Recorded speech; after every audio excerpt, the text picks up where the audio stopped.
Good evening, आप सभी का स्वागत है हमारे एक नए वीडियो में। देखिए दोस्तों, आज हम इस वीडियो में BHIE 145 यूरोपीय इतिहास के कुछ पहलू, इसका हमारा क्या रहेगा, चैप्टर नंबर 12 रहेगा। क्या यूनिट नंबर 12 रहेगा, उपनिवेशवाद और साम्राज्यवाद। एक टॉपिक जो है आपके एग्जाम के पॉइंट ऑफ व्यू से बहुत ही ज़्यादा इंपॉर्टेंट होने वाला। क्या है? उपनिवेशवाद एवं साम्राज्यवाद। तो इसमें सबसे पहले हमारा जो इंपॉर्टेंट रह सकता है एग्जाम के पॉइंट ऑफ व्यू से अगर मैं बताऊँ तो जैसे क्या है, उपनिवेशवाद और साम्राज्यवाद क्या होता है, यह इंपॉर्टेंट है।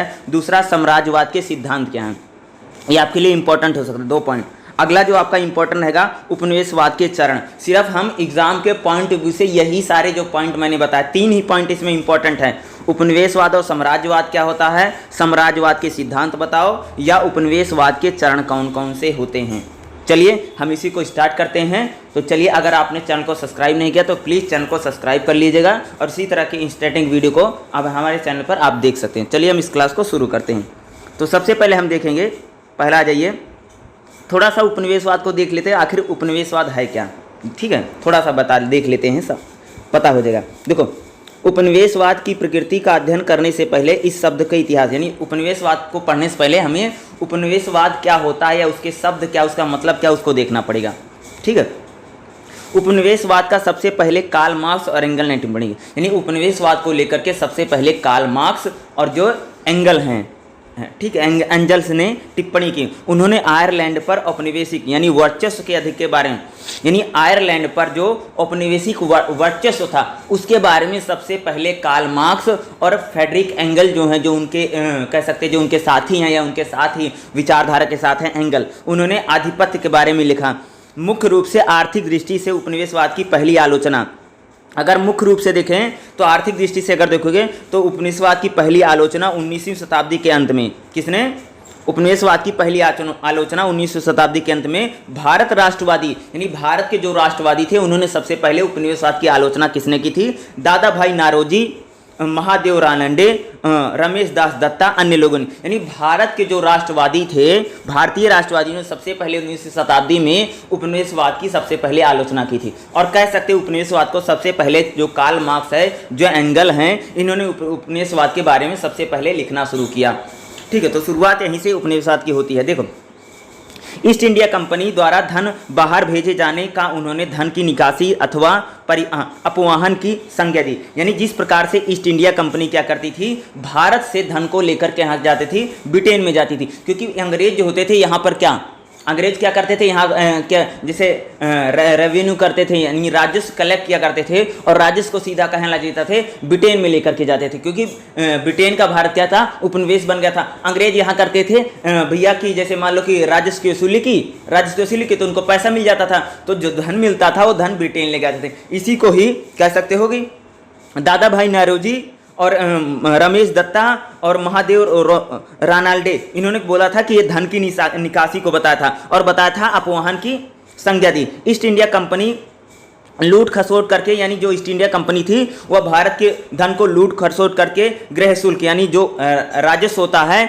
सरकारी खर्च के नाम पर, तथा पूंजी का हस्तांतरण भारत करके धन इंग्लैंड भेजती। यानी जो अंग्रेजों की ईस्ट इंडिया कंपनी थी वह यहाँ से क्या करती थी भाई, टैक्स का, यानी कह सकते हैं राजस्व की वसूली करती थी, बहुत सारे टैक्स लेती थी, बहुत सारे करों को लगाती थी, और जो जितना भी सरकारी धन होता था उसको सीधा क्या करती थी, उस सारे धन का हस्तांतरण यानी वही इंग्लैंड भेजते थे। यानी अंग्रेज भारत में से बहुत सारा पैसा कमा रहे थे भैया, और सारा पैसा कहाँ भेज रहा था, इंग्लैंड भेज रहा था, क्योंकि ब्रिटेन का कह सकते हैं, यानी इंग्लैंड का ब्रिटेन, यानी कह सकते हैं इंग्लैंड का कहते हो भारत उपनिवेश बना हुआ था। ठीक है, इंग्लैंड भेजा करती थी। इसे ही राष्ट्रवादियों ने धन की निकासी का, यानी ब्रिटेन जो था, यानी इंग्लैंड जो था, भारत से राजस्व की वसूली करता था, और वह सारा जो राजस्व का पैसा होता था वह इंग्लैंड भेजा जाता था।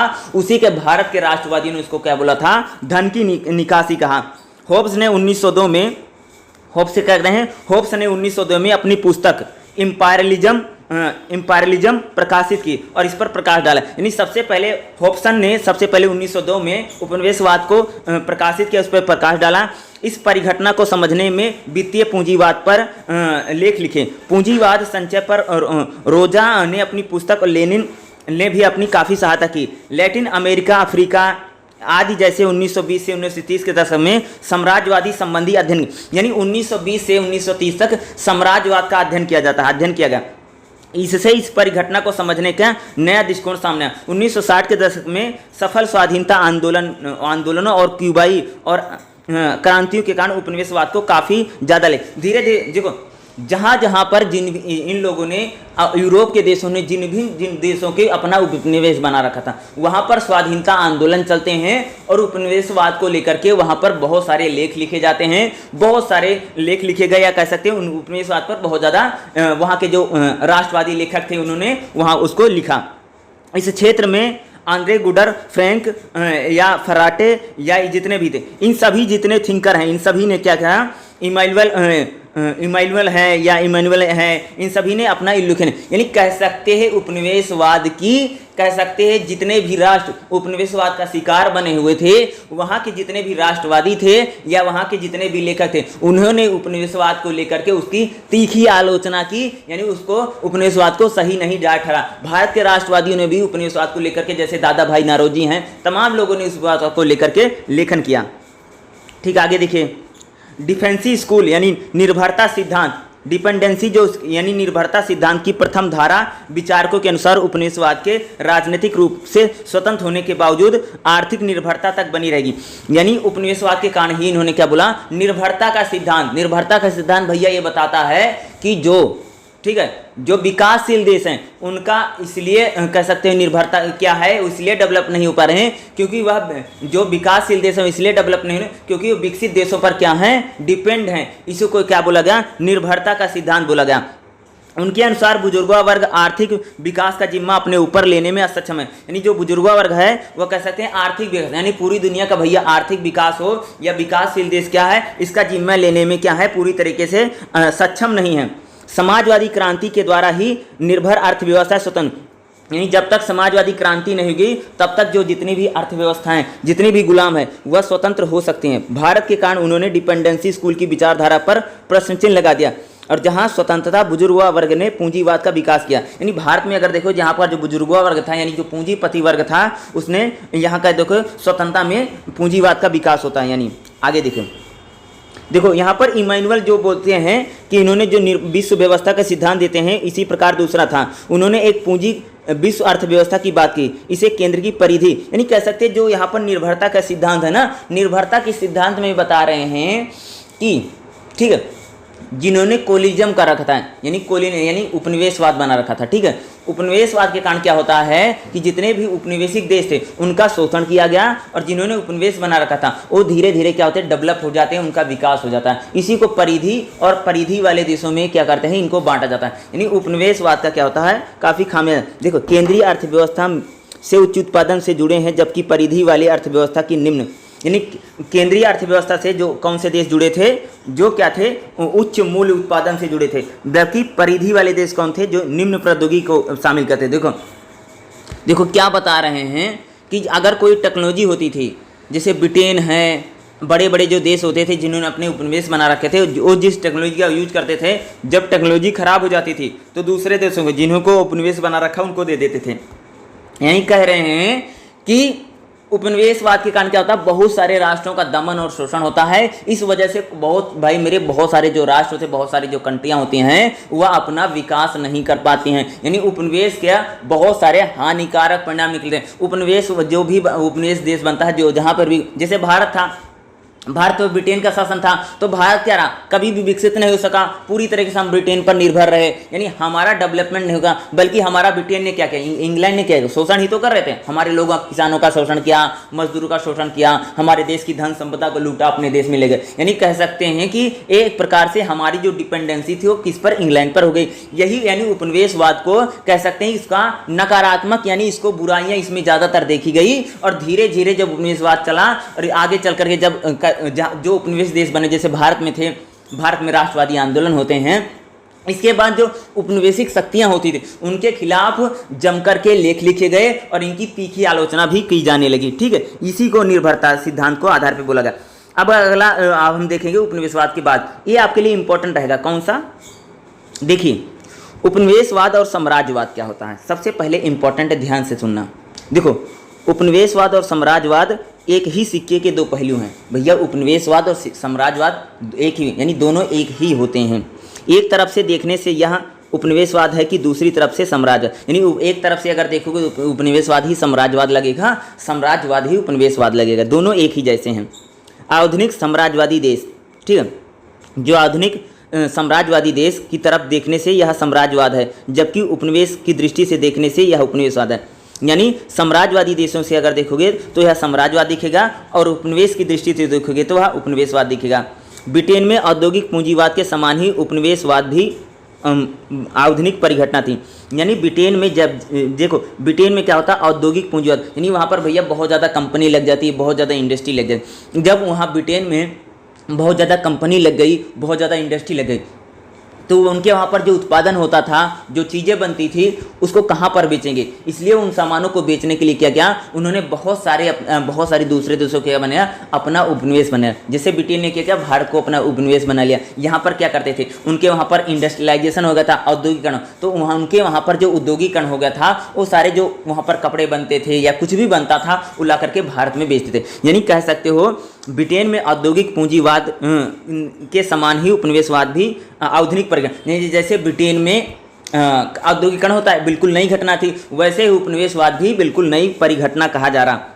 दोनों का साथ साथ विकास हुआ, यानी औद्योगिकरण और उपनिवेशवाद दोनों ही साथ साथ विकसित हुए हैं। यानी जैसे जैसे औद्योगिकरण बढ़ता गया, वैसे वैसे उपनिवेशिक जो शक्तियां थी वह ताकतवर होती गई। यानी भैया जिसके यहाँ पर कंपनी लग गया है, बहुत सारा प्रोडक्ट बना रहा था, कंपनी लग जाने के बाद इंडस्ट्रियलाइजेशन हो गया, औद्योगिकरण हो गया, तो भैया तुम्हारे यहाँ पर इंडस्ट्री लग गई, तुम बहुत सारा सामान बना रहे हो, तो अपने सामान को कहीं पर बेचोगे तो जा करके, तो जैसे कह रहे हैं कि जैसे जैसे इंडस्ट्री लग रही थी, जैसे ब्रिटेन में, फ्रांस में, जर्मनी में, इनके यहाँ पर भाई मेरे जब इंडस्ट्री लगती चली जा रही थी, तो इन्होंने दूसरे देशों को क्या कर लिया, अपना उपनिवेश बना लिया, क्योंकि वहां पर जाकर क्या करते थे, अपने प्रोडक्ट को बेच सके। अब मान लो तुम्हारे देश में, मान लो हमारा इंडिया है, ठीक है, हमारे इंडिया में बहुत सारा कंपनी लग गया, हमारे इंडिया मान लो जूते की कंपनी बहुत सारी लग गई, हम जूता बना रहे हैं, एग्जांपल समझिए, तो भाई मेरे हमारे देश में मानो कि जितने लोग हैं उनको तो सबको जूता मिल गया, लेकिन हम और भी उत्पादन करें तो उसको कहाँ पर लेकर के बेचोगे ना। तो जैसे अमेरिका, जैसे मान लीजिए पाकिस्तान है, श्रीलंका है, भूटान है, हम लोग क्या करेंगे, बाहर निकलेंगे ना दूसरे देशों में।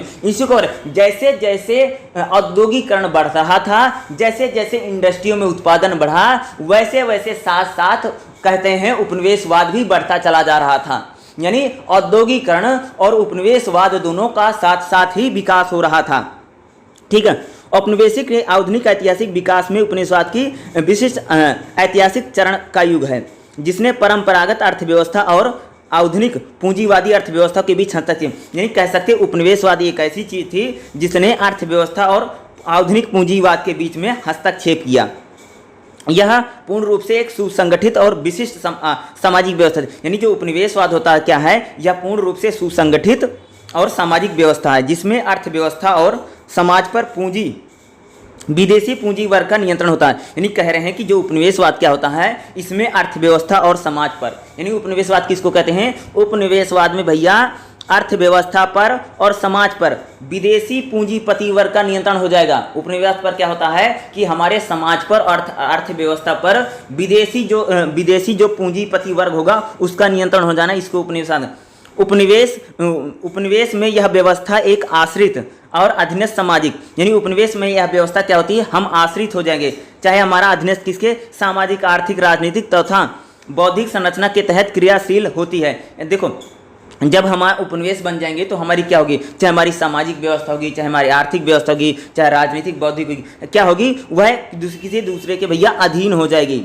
इस रचना का, ठीक है, इस संरचना का रूप पूंजीवाद की विश्वव्यापी ऐतिहासिक विकास के बदलते परिवेश से प्रभावित होगी। यानी ये जो संरचना जो पूंजीवाद हो गया, जो विश्वव्यापी होगा, यह परिवेश में क्या होगा, अलग अलग प्रकार से होगा। औपनिवेशिक समाजों के अधिकांश विद्वान, ठीक है, औपनिवेशिक जो समाज बने उसके वहाँ के अधिकांश जो विद्वान थे, जो थिंकर थे या इतिहासकार हैं, उपनिवेशवाद की विशिष्टता को ठीक से समझ नहीं सके। कह रहे हैं भैया जो राष्ट्र उपनिवेशवाद बने हुए थे या उपनिवेशवाद का शिकार थे, वहाँ के जो इतिहासकार थे, जो वहाँ पर विद्वान थे, वह जो पढ़े लिखे लोग थे, वह उपनिवेशवाद को ठीक से समझ नहीं सके। एक विचार यह प्रचलित है कि उपनिवेशिक समाज एक परंपरागत समाज, देखो ये प्रचलित हो गया भैया कि अगर कोई समाज उपनिवेशवाद बन गया तो उसका क्या हो रहा है, वो परंपरागत समाज है, यानी धीरे धीरे वो डेवलप है, यानी किसी ने आपको उपनिवेशवाद बना रखा है तो आपको डेवलप कर रहा है, एक प्रकार के ऐसे विचार चल गया था। ठीक है, जहां उत्पादन के पुराने संबंध मौजूद थे, यानी जहां पर उत्पादन जो होता था पुराने तरीकों से होता था, यहाँ केवल विदेशी राजनीतिक आधिपत्य ही स्थापित हुआ। यानी देखो जहाँ पर पुराने संबंध थे, यानी जहाँ पर पुरानी पद्धति चलती थी, पुराना उत्पादन चलता था, वहाँ पर धीरे धीरे क्या होता है, विदेशी राजनीतिक आधिपत्य का, जैसे भारत में देखोगे तो भारत में क्या होता है, जब भारत उपनिवेशवाद बनता है तो विदेशी आधिपत्य नहीं हो जाता, यानी ब्रिटेन हमारे विदेशी आधिपत्य हो गया, परंतु उपनिवेशवाद औपनिवेशिक नीति मात्र नहीं, यानी उपनिवेशवाद जो था मात्र उपनिवेशिक नीति नहीं है, उपनिवेशवाद ही नहीं है, यह मात्र राजनीतिक आधिपत्य भी नहीं है, यह एक ढांचा है। यानी उपनिवेशवाद आर्थिक भी है, राजनीतिक भी है, बल्कि सभी क्षेत्रों में उपनिवेशवाद, मात्र यह एक ढांचा नहीं है, यह एक धारणा के अनुसार उपनिवेशवाद एक संक्रमण काल साम्राज्य था। यानी उपनिवेशवाद का भैया एक प्रकार की धारणा है और यह लगातार हमारे समाज को, यानी संक्रमणकालीन समाज है, यानी उपनिवेशवाद जो होता है वह धीरे धीरे सभी क्षेत्रों में क्या होता है, फैल जाता है, वह सिर्फ पूंजी और समाज के क्षेत्र में नहीं है, बल्कि धीरे धीरे सभी क्षेत्रों में वह फैलेगा। विकसित पूंजीवादी समाज की परिणति हो जाना था। क्या सचमुच उपनिवेशवाद का संबंध केवल सीमित आधुनिकरण से, क्या कह रहे हैं, क्या सचमुच जो उपनिवेशवाद होता है उसका संबंध केवल सीमित आधुनिकरण से है, क्या सीमित ही रहता है? क्या उपनिवेशवाद आधुनिक राज्यों की परिणति में हो सकते हैं? निश्चित रूप से नहीं। कुछ वामपंथी लेखक प्रतिबंधित विकास की बात करते हैं, उनका मानना है कि उपनिवेशवाद का एक अधूरा पूंजीवाद विकास है, यानी उपनिवेशवाद क्या करता है, एक अधूरा पूंजीवाद विकास को बताता है। आगे देखिए, अर्थव्यवस्था में उपस्थित पूर्व पूंजीपति तत्व में पूर्ण पूंजीपति विकास बाधित होता है, यानी जब अर्थव्यवस्था में कहते हैं जो पूर्व पूंजीपति जो उपनिवेशवाद बन जाता है तो हमारा जो विकास हो, जो डेवलपमेंट होता है पूरी तरीके से क्या होगा भाई, बाधित हो जाएगा, रुक जाएगा। जैसे हमारा देश किसी का उपनिवेश बन जाएगा तो हमारे देश का जो डेवलपमेंट होगा वो भाई पूरी तरीके से रुक जाएगा। जो जिसने हमें उपनिवेश बना रखा है वो अपने फायदे के लिए क्या करेगा, हमारे देश का शोषण करता रहेगा। यह भी माना गया है कि पूंजीवादी व्यवस्थाओं से अलग कुछ भी विशेषताएं थी, वह है पूर्व पूंजीवादी। अधिकांश लेखक ऐसे उपनिवेशिक समाज की कल्पना नहीं कर सकते थे जो ना तो पूंजीवादी हो ना ही पूर्व पूंजीवादी, यानी उपनिवेशवाद साम्राज्य ऐसा था, उपनिवेशवाद ऐसा था, वहां पर ना तो हम पूंजीवादी न तो हम पूर्व पूंजीवादी समाज की कल्पना कर सकते। उदाहरण के लिए अगर देखोगे भारत में औपनिवेश शासन के तहत जिन कृषि संबंधी का विकास हुआ, यानी देखो अंग्रेज जब भारत में थे और हमारा देश उपनिवेशवाद बना तो हमारे देश में क्या था, कृषि में कुछ सुधार होता, कृषि संबंधी जो विकास हुआ वह ब्रिटिश शासन के एक संकर उपज थी। यानी अंग्रेजों ने भारत में जो कृषि में विकास किया, डेवलप किया, उन्होंने अपने लिए किया। यही कह रहे हैं उपनिवेशवाद जो आपको डेवलप करता है, जो थोड़ा बेहतर बनाता है, जो आपको टेक्नोलॉजी देता है, वह आपके लिए नहीं बल्कि अपने फायदे के लिए किया जाता है। यानी जब जैसे ब्रिटेन ने भारत को उपनिवेश बना लिया तो ब्रिटेन जैसे भारत में यहाँ पर एग्रीकल्चर सेक्टर हो, एग्रीकल्चर सेक्टर में उत्पादन बढ़ाने के लिए जो जो काम कर रहा था वो अपने फायदे कर रहा, भारत के फायदे के लिए नहीं कर रहे थे भाई मेरे। ठीक है, ब्रिटिश शासन के एक संक्रमण रूप थी और उनकी प्रकृति उपनिवेशिक थी। भारत में ब्रिटिश नमूने पर पूंजीवादी कृषि के विकास के प्रयत्न का एक विकृत परिणाम था। यह एक मौलिक रूप से भेड़ी नकल थी, यानी कह सकते हैं जो जब कोई देश उपनिवेश बन जाता है तो जो उपनिवेशवादी होते हैं, जो उसको विकसित करते हैं, जो डेवलप करते हैं, वह मात्र अपने फायदे के लिए करते हैं ताकि उनको ज़्यादा से ज़्यादा फायदा मिले, ताकि उनको ज़्यादा से ज़्यादा लाभ मिले। इसी चीज़ को कहा जा रहा। उपनिवेशी विश्व पूंजीवादी व्यवस्था का एक अंतरंग हिस्सा बन गया है, यानी जो उपनिवेश जो होता है वह पूंजीवादी व्यवस्था, यानी पूंजीवाद ज़्यादा से ज़्यादा वहाँ भैया पूंजी का लाभ मिले, एक हिस्सा बन गया। परंतु एकीकरण से उपनिवेशवाद में पूंजी अर्थव्यवस्था का विकास में कोई यानी उस देश में जैसे एकीकरण हो, विकास हो, डेवलपमेंट हो, उसमें कोई मदद नहीं मिलती है। कई विद्वानों का मानना है कि उपनिवेश का विकास पूंजीवादी ढांचे के तहत, यानी कई विद्वान ऐसे मानते हैं कि अगर विकास करना है, पूंजीवाद विकास करना है तो उपनिवेश के साथ ही संभव है।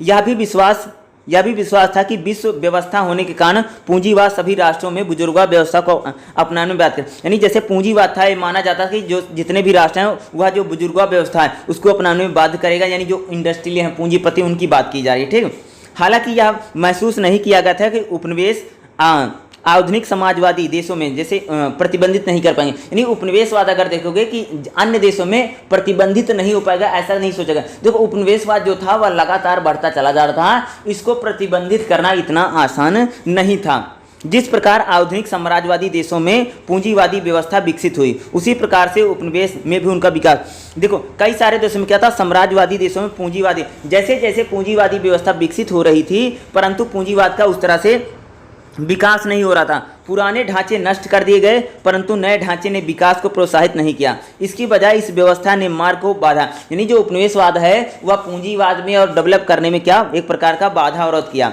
उपनिवेश औद्योगिक क्रांति में हिस्सा नहीं लेगा, यानी जो उपनिवेश होते थे वह औद्योगिक क्रांति में कभी हिस्सा नहीं ले सके।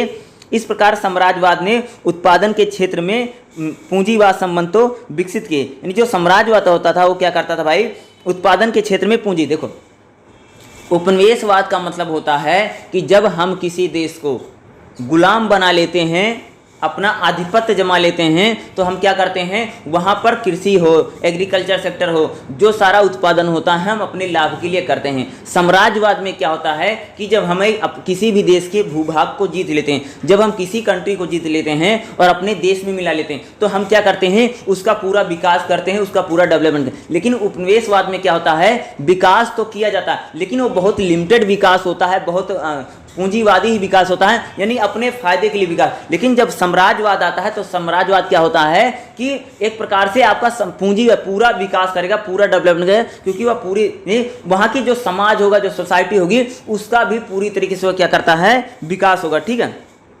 इस प्रकार साम्राज्यवाद ने उत्पादन के कई क्षेत्रों में पूंजीवादी संबंध तो नहीं ले सका। आगे देखिए, इसी प्रकार पूंजीवाद की तरह उपनिवेशवाद सामाजिक विकास का अंतिम चरण नहीं था। यह आधुनिक समाजवादी पूंजीवादी की प्रतीक्षा था, परंतु यह छवि नकारात्मक थी। यानी पूंजीवाद, ठीक है, यानी पूंजीवाद के अगर हम अकॉर्डिंग देखेंगे तो साम्राज्यवाद और उपनिवेशवाद दोनों ही बहुत ज़्यादा विकसित नहीं हो पाए, दोनों ही ने क्या किया, अपना फायदा ही देखा। ठीक है, पूंजीवाद उत्पादन और सामाजिक शक्तियों का विकास करता था। यानी पूंजीवाद क्या करता था, उत्पादन, यानी पूंजीवाद से भैया उत्पादन बढ़ता था, यह कह सकते हैं कि समाज का सामाजिक जो शक्तियाँ होती थी उनका विकास करता है। दूसरी ओर उपनिवेशवाद उत्पादन और सामाजिक शक्तियों का विकास, यानी उपनिवेशवाद जो होता था, देखो पूंजीवाद क्या करता है, पूंजीवाद उत्पादन और सामाजिक शक्तियों का विकास करता है। यानी पूंजीवाद से क्या होता है कि उत्पादन बढ़ता है और सामाजिक शक्तियों का विकास होता है, लेकिन उपनिवेशवाद से क्या होता है, उत्पादक और सामाजिक शक्तियों का विकास नहीं करता है। विकास के इस अभाव के कारण इनमें अंतर विरोध, यानी विकास जो नहीं होता, डेवलप जो होता है, इसके कारण अंतर विरोध या विरोधाभास धीरे धीरे पैदा होता है।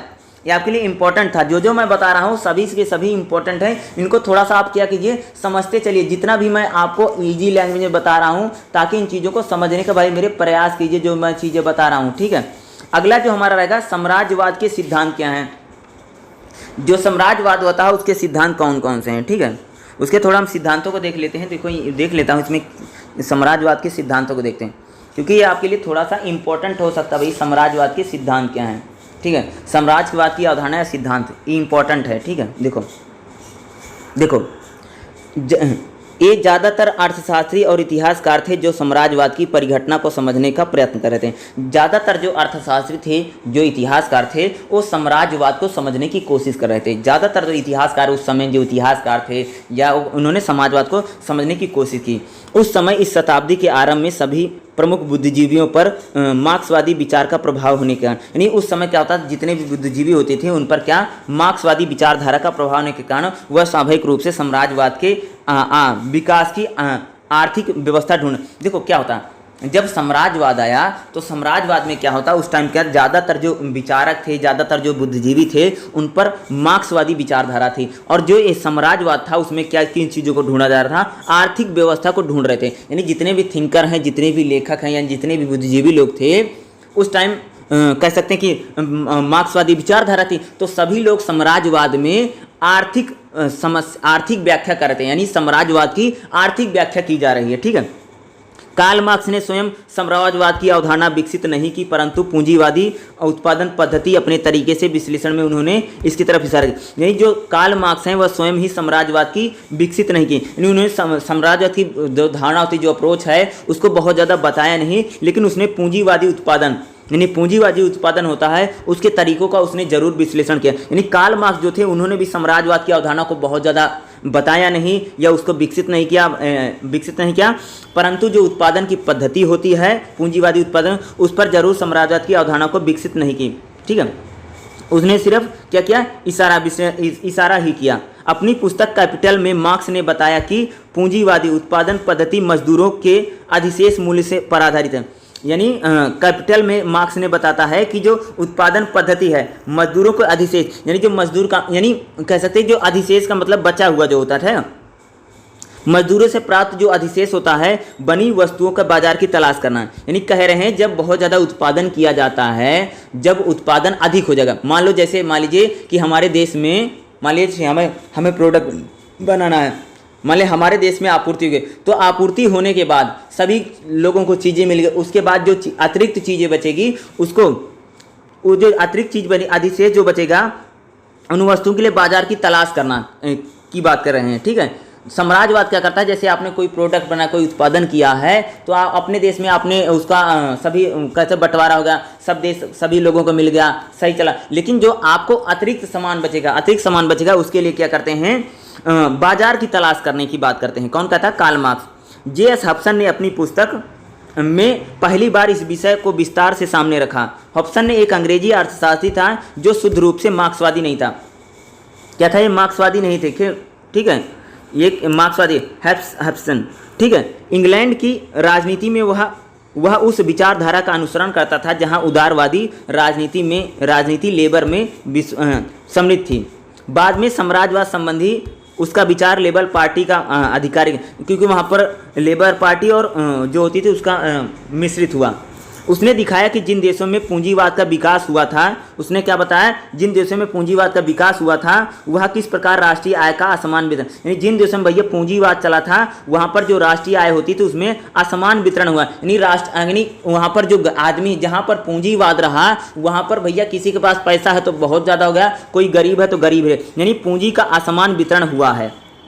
आगे देखिए, कम आय वाले लोगों की संख्या बहुत ज़्यादा है, यानी जहाँ पर पूंजीवाद है वहाँ पर कम आय वाले लोगों की संख्या बहुत ज़्यादा है। इसका कारण यह हुआ कि धन का असमान वितरण नहीं हो रहा है, यानी धन का क्या हो रहा है, समान वितरण नहीं हो रहा है। यदि धन का समान वितरण होता तो कम आय वाले लोगों की संख्या इतनी ज़्यादा नहीं थी। यानी कह रहे हैं जो पूंजीवाद है क्या करता है कि कम आय वाले और ज़्यादा आय वाले संख्या जो होती है उनकी बहुत ज़्यादा संख्या को बढ़ा देता। अगर पूंजीवाद सही होता है तो कम वाले, यानी कम पैसा कमाने वाले लोगों की जो संख्या होती थी वह ठीक रहती। यदि धन का समान वितरण होता तो कमाने लोगों की संख्या इतनी ज़्यादा है। यदि राष्ट्रीय आय क्या करें, यदि राष्ट्रीय आय राष्ट्र की जनता के बीच समान रूप से वितरित की जाती, यदि कह रहे हैं यदि राष्ट्रीय आय को जनता में समान रूप से बांट दी जाती है तो पूंजीवादियों ने बहुत जल्द ही महसूस किया, यानी जो पूंजीवादियों ने बहुत जल्द ही महसूस किया कम आय के कारण वे अपना माल अपने ही देश में नहीं बेच सकते थे।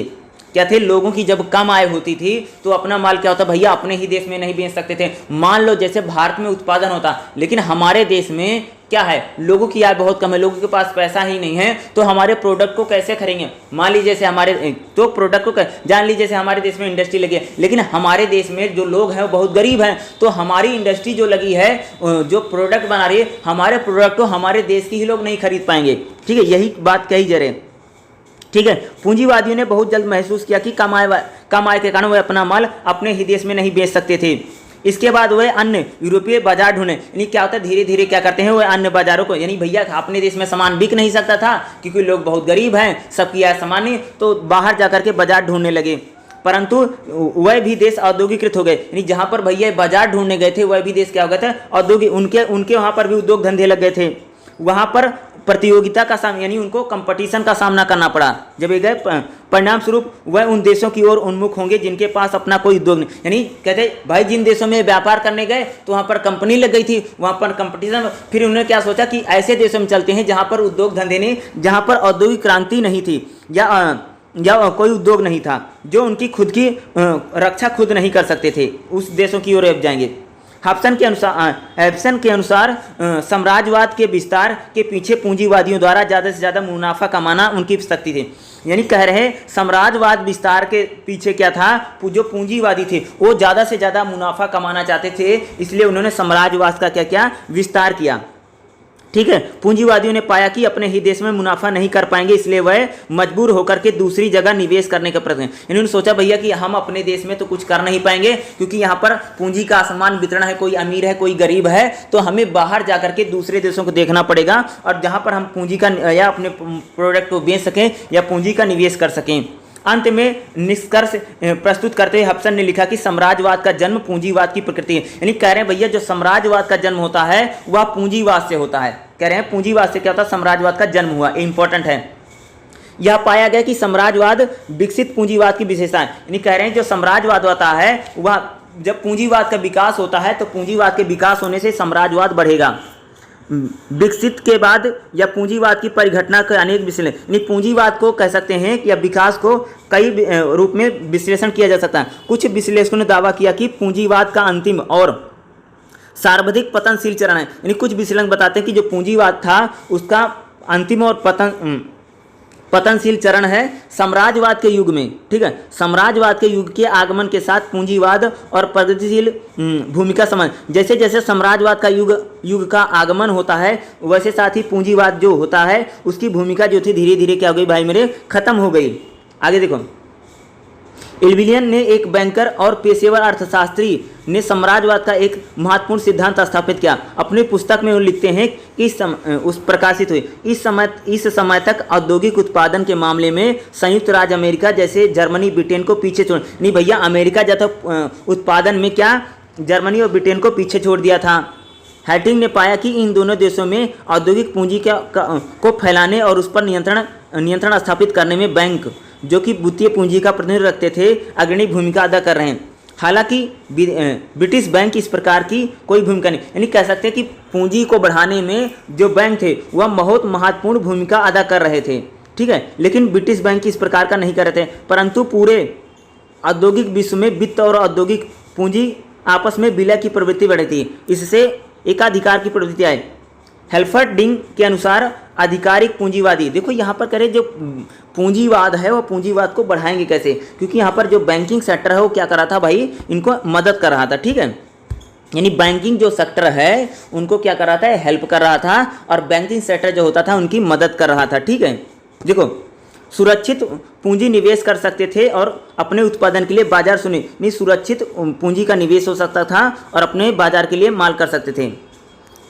ठीक है, आगे देखो, वित्त पूंजी एक मजबूत राज्य की आवश्यकता है। ये जो भाई वित्त पूंजी होती है एक राज्य की आवश्यकता होती है जो विस्तार की नीति अपना सके। यानी जब हमारी वित्त पूंजी, जब हमारी कंडीशन फाइनेंस कंडीशन अच्छी रहेगी तभी तो हम साम्राज्यवाद का विस्तार कर पाएंगे और नए उपनिवेश हासिल कर सकेंगे। इसके लिए मुक्त व्यापार के सिद्धांत को छोड़ना जरूरी था। यानी भैया अगर हमें साम्राज्यवाद करना है तो हमें जो मुक्त व्यापार का सिद्धांत है उसको छोड़ना जरूरी था। इसकी शुरुआत ब्रिटेन ने की, यानी मुक्त व्यापार का जो सिद्धांत है उसको छोड़ा गया। धीरे धीरे विभिन्न राष्ट्रों के बीच राष्ट्रीय एकाधिकार को लेकर के टकराव, नहीं सभी देश भैया क्या कर रहे थे, आपस में विभिन्न टकराव होने लगे। हालांकि इन राष्ट्रों के बीच राष्ट्रीय एकाधिकार को लेकर के संधि समझौता हुआ करता, यानी इन देशों के बीच क्या था, एकाधिकार को लेकर बहुत ज़्यादा संधि होती, समझौता हो सकता था और आधार पर वह सारी दुनिया में आपस में बैठ सकते थे।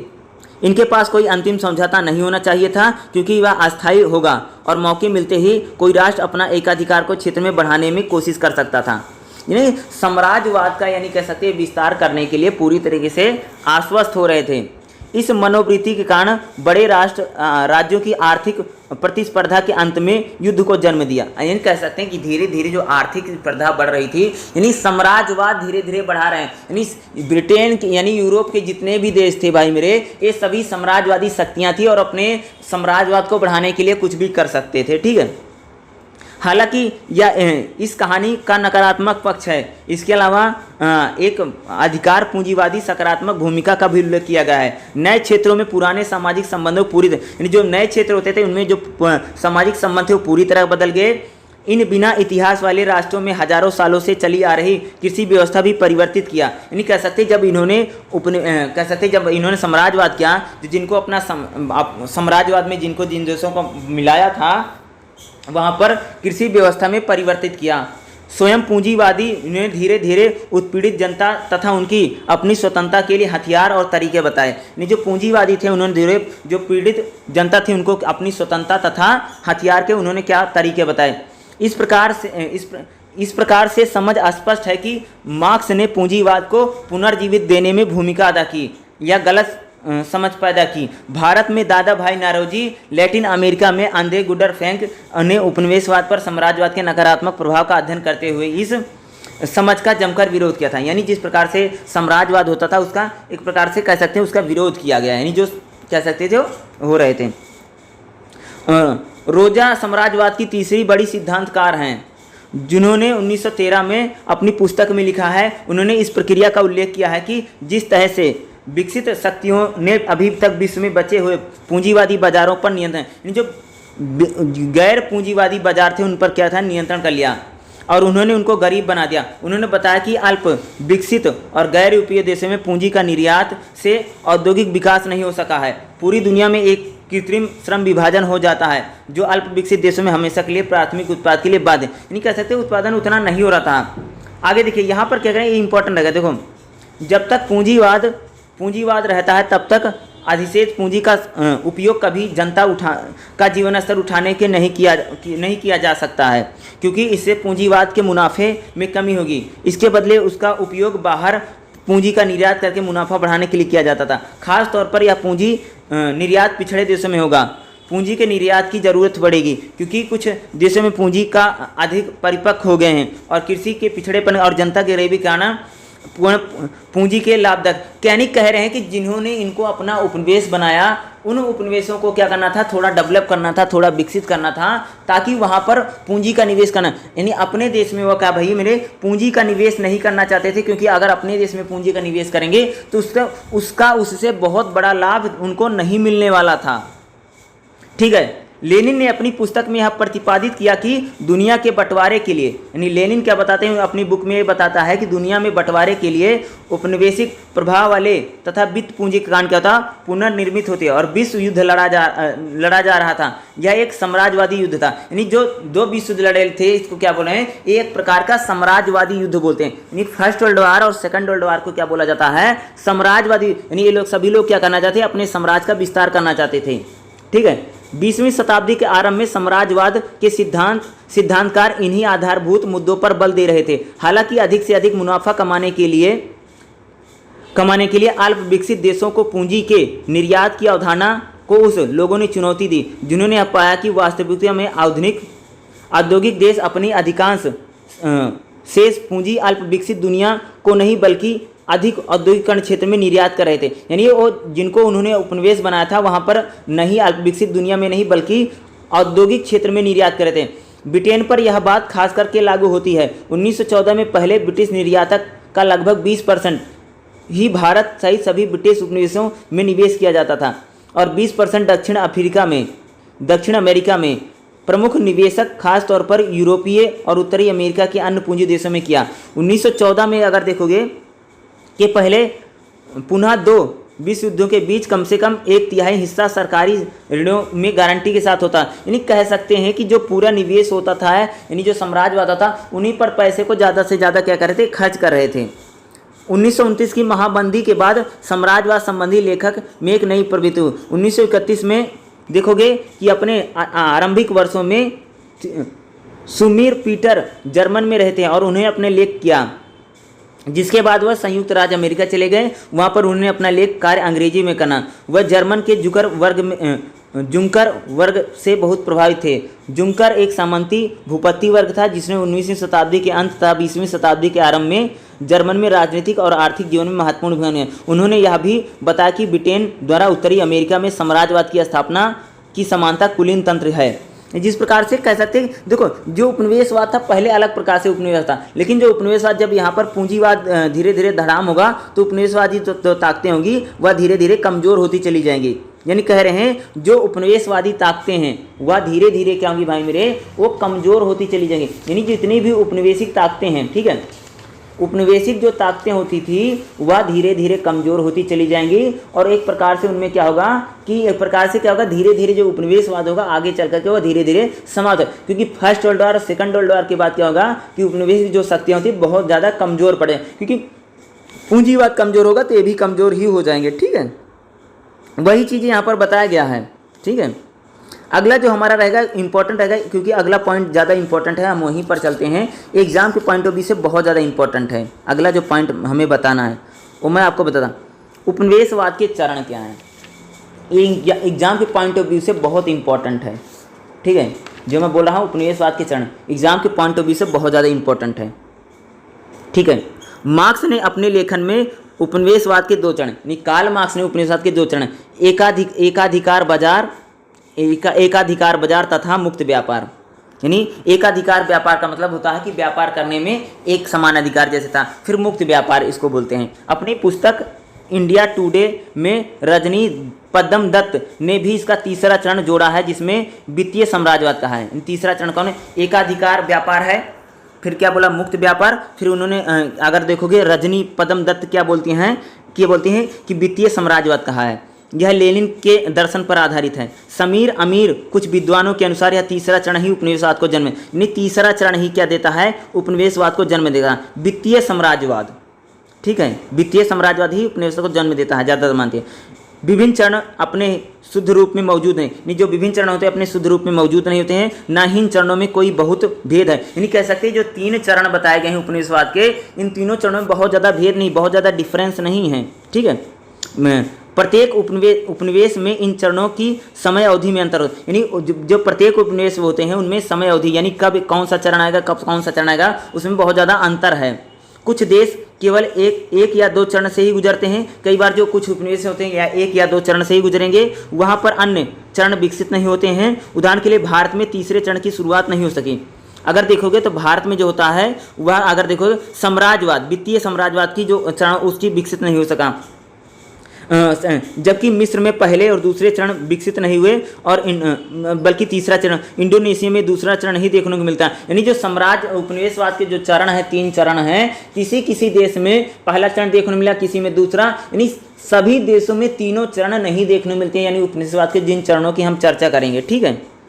उपनिवेशवाद विश्व पूंजीवाद के साथ साथ उपनिवेशिक अर्थव्यवस्था के साथ साथ समाज का संपूर्ण परंतु जटिल गठजोड़ एकीकरण है। यानी पूंजीवाद जो होता है वह पूंजीवाद तथा समाज, यानी पूंजीवाद तथा समाज का एक गठजोड़ है, उसको एकीकृत करता है, जो विभिन्न चरणों से उभरता है, 2 शताब्दियों तक कायम रहा। यानी जो उपनिवेशवाद रहा वो लगभग 2 शताब्दियों तक कायम रहा।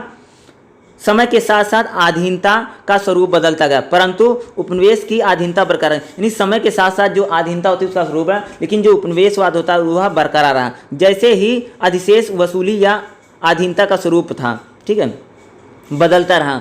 औपनिवेशिक नीति, राज्य की संस्थाएं तथा सांस्कृतिक बाजार मूल्य विचारधाराएं बदलती रही।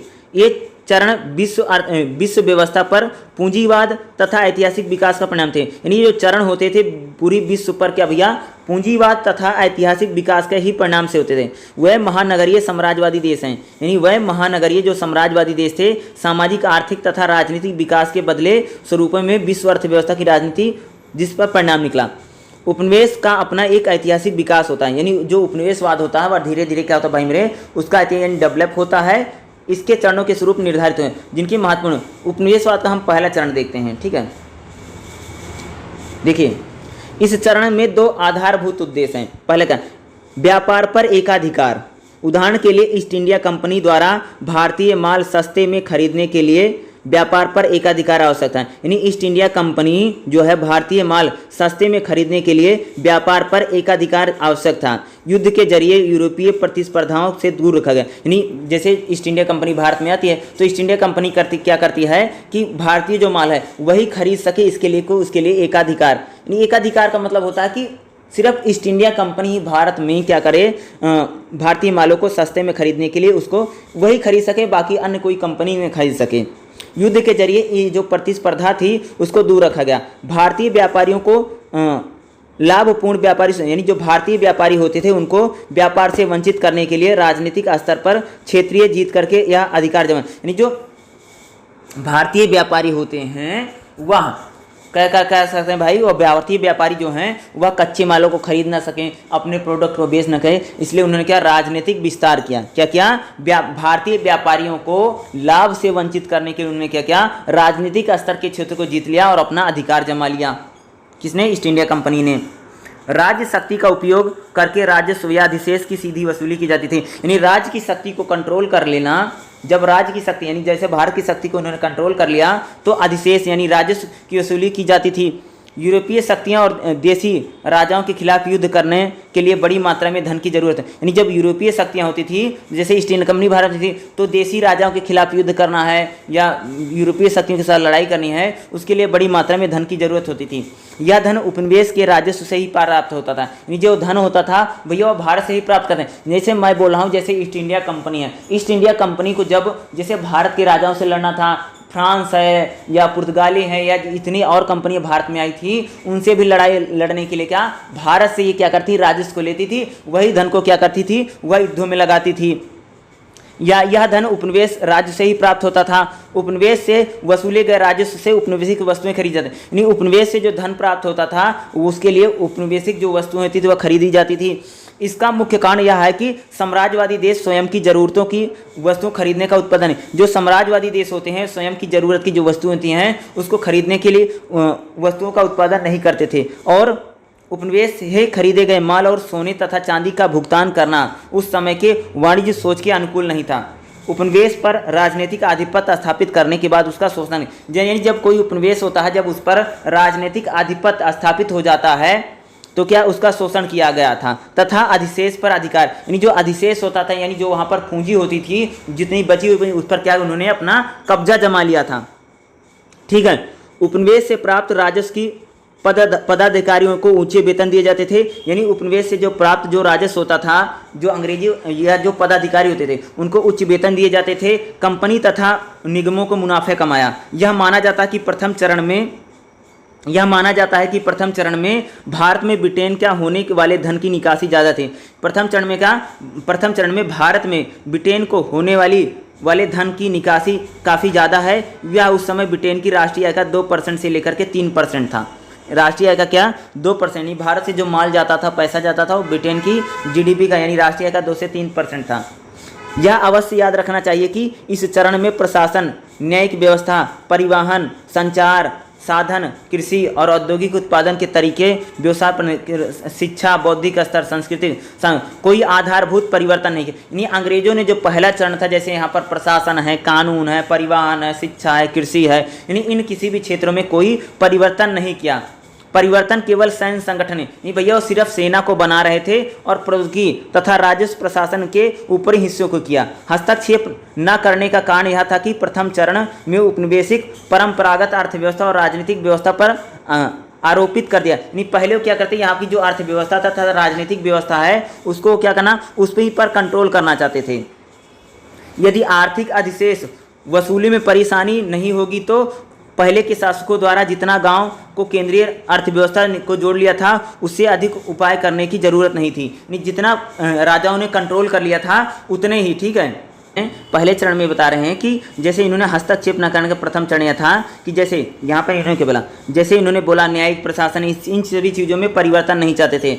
परिवर्तन केवल सैन्य संगठन, यानी सिर्फ अपने सैन्य संगठन को बढ़ा रहे थे, औद्योगिक तथा राजस्व प्रशासन में ऊपरी हिस्सों को करते। हस्तक्षेप न करने का कारण यह भी थी कि प्रथम चरण में उपनिवेशिक परंपरा, अर्थव्यवस्था और राजनीतिक जो व्यवस्था होती थी उसको अध्यारोपित कर दिया। यदि आर्थिक अधिशेष वसूली में परेशानी नहीं होगी तो नए शासकों द्वारा जितना गाँव होगा उसमें गठजोड़, उससे अधिक उपाय करने की जरूरत नहीं थी। यानी कहते थे पहले के राजाओं ने जितना ही गाँव को जोड़ रखा या जितना संगठित, उतना ही उनको राजस्व मिल जाए, उसके लिए बहुत ज़्यादा था। उपनिवेश की अर्थव्यवस्था या राजनीतिक ढांचे में किसी प्रकार का आधारभूत परिवर्तन करना अनिवार्य, यानी वो पहले चरण में क्या वो कोई परिवर्तन नहीं करना चाहते थे, ठीक है। इसीलिए इस विचारधारा के विकास के लिए कोई स्थान नहीं था।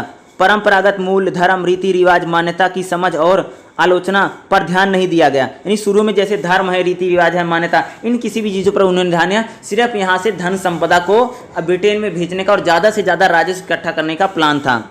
अध्ययन की परंपरागत प्रणाली को प्रोत्साहित किया और देसी भाषाओं में प्रशासन का कामकाज चलाया। यानी देसी भाषाओं जो होती थी उसमें ही प्रशासन का वो काम, यानी परंपरागत जो प्रणालियाँ होती थी वही चलती रही। यानी ज़्यादा से ज़्यादा वो पैसे इकट्ठा कर सकें, अपने सेना को मजबूत कर सकें, प्रशासन को वही काम कर रहे थे, ठीक है। दूसरा चरण देखो अगला देखिए, उपनिवेशवाद के दूसरे चरण में मुक्त व्यापार के नाम से, उपनिवेशवाद का जो दूसरा चरण होता है वह मुक्त व्यापार के नाम से जाना। औद्योगिक बुजुर्गवा वर्ग जिसने व्यापारिक कंपनियों का स्थान लिया ने लूट द्वारा अधिशेष की वसूली करने के तरीकों पर विरोध किया। सोने का अंडा देने वाली मुर्गी को बचाकर रखना जरूरी था, यानी उद्योगों को। साम्राज्यवादी देशों में औद्योगिक बुजुर्गों वर्ग के हित उपनिवेशी में इसलिए था, वहाँ पर तैयार माल का बाजार मौजूद था।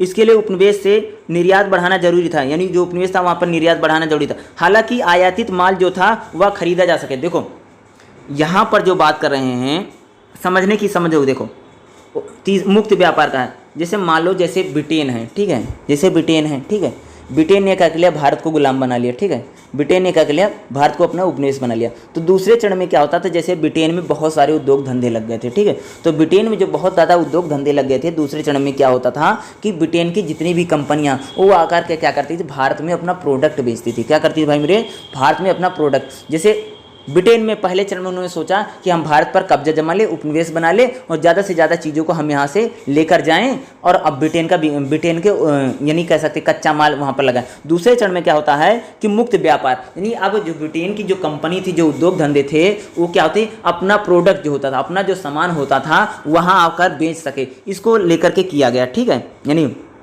आगे देखो, साम्राज्यवादी देशों ने औद्योगिक बुजुर्गों वर्ग के हित उपनिवेशी में था, इसलिए उन्होंने तैयार माल का बाजार मौजूद था। नहीं क्या था कि जो ब्रिटेन में, जैसे ब्रिटेन में औद्योगिक धंधे थे, लेकिन ब्रिटेन के लिए था जो भारत है पूरा बाजार माल के लिए तैयार मौजूद था, इसलिए इसके लिए उपनिवेश से निर्यात बढ़ाना जरूरी था ताकि आयातित माल वह खरीद सकें। यानी जैसे उपनिवेश ब्रिटेन ने बना लिया तो ब्रिटेन क्या कर सकता था, अपना जो माल होता था वो भारत में ला करके बेच सकता था और अपने बढ़ा सकता था, नहीं हम भारत के लोग उसके माल को खरीद सकते थे।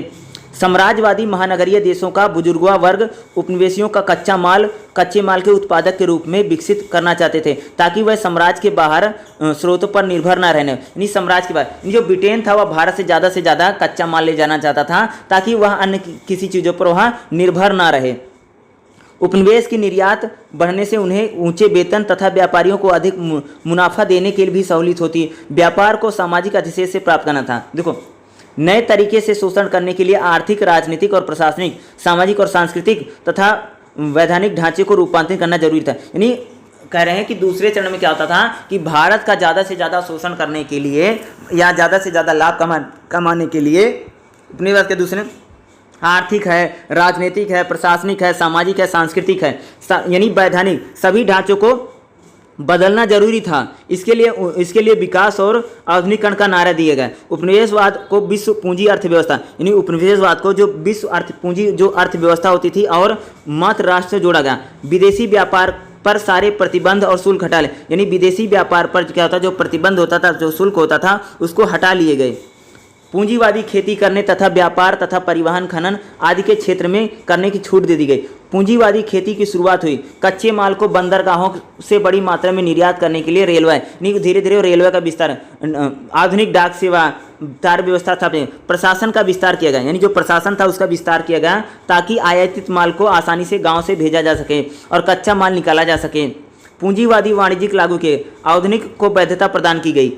और देखो यहाँ पर क्या था, जो अंग्रेज थे ना वह भारत का जो था भारत में ज़्यादा से ज़्यादा माल को लूटने के लिए या जो यहाँ पर माल होता था उसको ब्रिटेन ले जाने के लिए रेलवे का विस्तार किया, कृषि का विस्तार किया, यानी हर सेक्टर को विकास करते हैं ताकि ज़्यादा से ज़्यादा वह भारत का शोषण कर सकें। यानी इसी को बोलते हैं मुक्त व्यापार वाली, यानी उपनिवेशवाद का दूसरा चरण क्या है, मुक्त व्यापार है, उसी को बता रहे हैं। हालांकि व्यक्तिगत कानूनों का कोई यानी व्यक्तिगत जो कानून थे उसमें कोई बदलाव नहीं किया गया।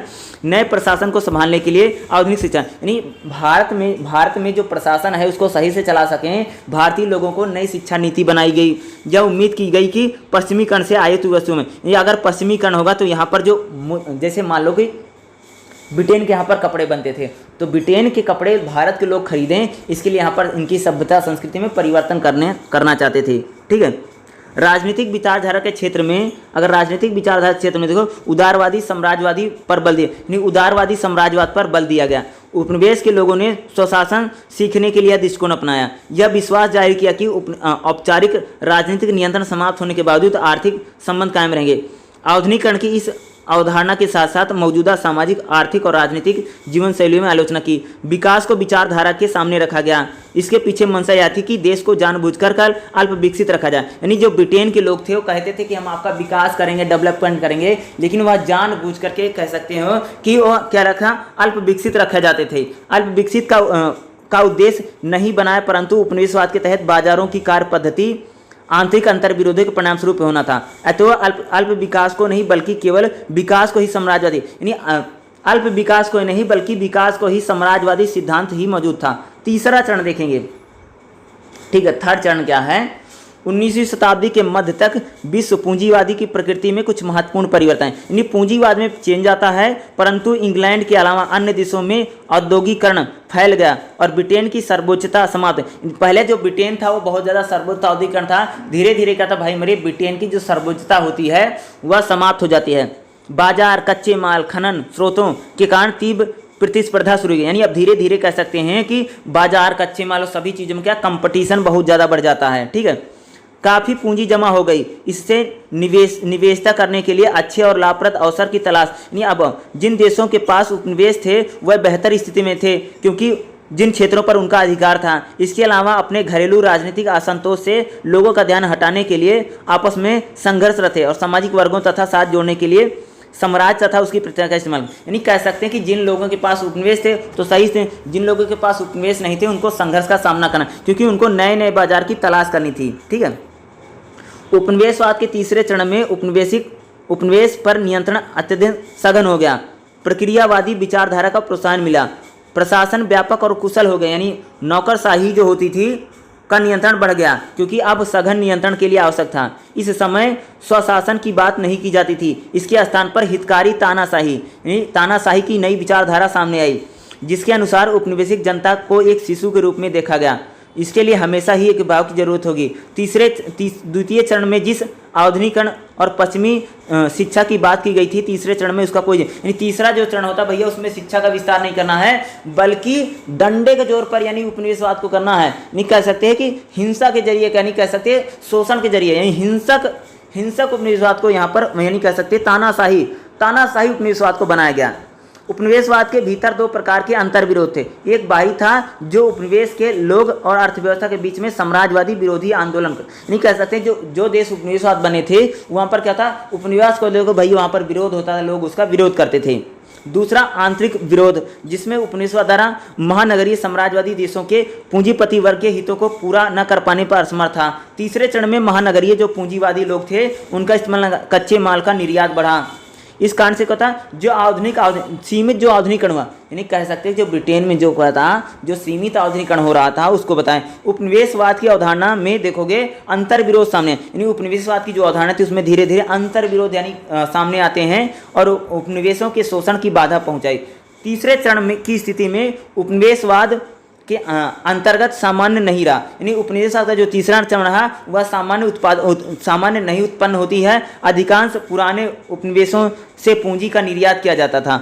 इसका एक प्रमुख कारण यह था कि उपनिवेशवाद की इन उपनिवेशीय व्यवस्थाओं को इतना खोखला कर दिया जाता है, इनमें पूंजी निवेश का सही उपयोग करने की क्षमता नहीं थी। यानी अब जो था उपनिवेशवाद इतना खोखला हो गया था, अब वह धीरे धीरे भाई मेरे पूंजी का निवेश ही नहीं कर सकते थे, ठीक है। उपनिवेशवाद द्वारा उपनिवेशियों की सारी क्षमता का दोहन किए जाने पर नए नवस्थापित उद्योगों में बने मालों की मांग कैसे संभव होगी, यहाँ तक कि इन उत्पादों में पूंजी निवेश की जारी रही। इसके लिए विदेशों में बाजार उपलब्ध कराना तथा निर्यात के लिए आवश्यक पूंजी थी। कई उपनिवेशों में शोषण की पुराने रूप जारी रहे। उदाहरण के लिए भारत में तीसरे चरण में भी पिछले दो पुराने ही मुद्दे, नहीं भारत में जो तीसरा चरण रहा हो, तीसरा चरण नहीं आता, पुराने दो ही चरण लगे। तीसरा चरण का मतलब होता है कि जब कह सकते हैं कि यहाँ पर तीसरे चरण में देखो, यहाँ पर इन्होंने क्या बोला, तीसरा चरण जो होता है उसमें इन्होंने एक चीज़ का जिक्र किया है। तीसरे चरण को देखिए, ठीक है। तीसरे चरण में जो चीज़ हमें यहाँ पर देखने को मिलती है उसमें आपको बताएंगे। तीसरे चरण में एक चीज़ आपको लिखने को मिलेगी, देखो यहाँ पर कहाँ गया मैं आपको बता रहा हूँ, ठीक है, ठीक है। यानी देखो यहाँ पर वर्ग हितों के साथ संघर्ष को जोड़ना, यानी तीसरे चरण में अगर देखोगे तो यहाँ पर प्रतिक्रियावादी है या नौकरशाही कुशल प्रशासन जिस प्रकार का था उसकी बात की गई, यानी इसकी आवश्यकता। द्वितीय चरण में देखो, यानी जो तीसरा चरण था वह अंतर्विरोध है, ठीक है, या अंतर विरोध है। यानी तीसरे चरण में कह रहे हैं कि उपनिवेशवाद को पूरी तरीके से कंट्रोल करने की बात की गई है। क्या करने की बात की है? तीसरे चरण में जो था भाई मेरे, वह बेहतर कंट्रोलिंग की बात की गई थी। तो ये पूरा जो चैप्टर था वो मैंने आपको बता दिया है, ठीक है। यहाँ पर जो तानाशाही विचारधारा, ठीक है, यहाँ पर जो हम लोग बताएंगे तीसरे चरण जो है भाई वो तानाशाही विचारधारा है। उपनिवेशवाद का जो तीसरा चरण है वो तानाशाही है, ठीक है। उपनिवेशवाद का जो तीसरा चरण है वो तानाशाही है। यानी कहने का उपनिवेशवाद तो आपने पूरा कंट्रोल कर लिया, सारी चीज़ों कर रहे हैं, लेकिन एक तानाशाही के जरिए पूरे उपनिवेश को कायम करना, वही है क्या बताता है तीसरा चरण। यानी बल के जरिए, बल के प्रयोग के जरिए पूरे उपनिवेशवाद को कंट्रोल करना, क्योंकि वहाँ पर धीरे धीरे आंदोलन होंगे, सारी चीज़ें होंगी, तो कैसे करोगे। यानी तानाशाही उपनिवेशवाद को यहाँ पर बताता है, ठीक है। असंतोष यानी घरेलू असंतोष इन कार्यरत होगा। तो यह पूरा चैप्टर था या जो आपके लिए इंपॉर्टेंट, जितना इंपॉर्टेंट मैंने आपको बता दिया। आप बताइए आपको कैसे लगा। वीडियो को देखने के लिए आप सभी का बहुत बहुत धन्यवाद। Thank you so much. जय हिंद, जय भारत।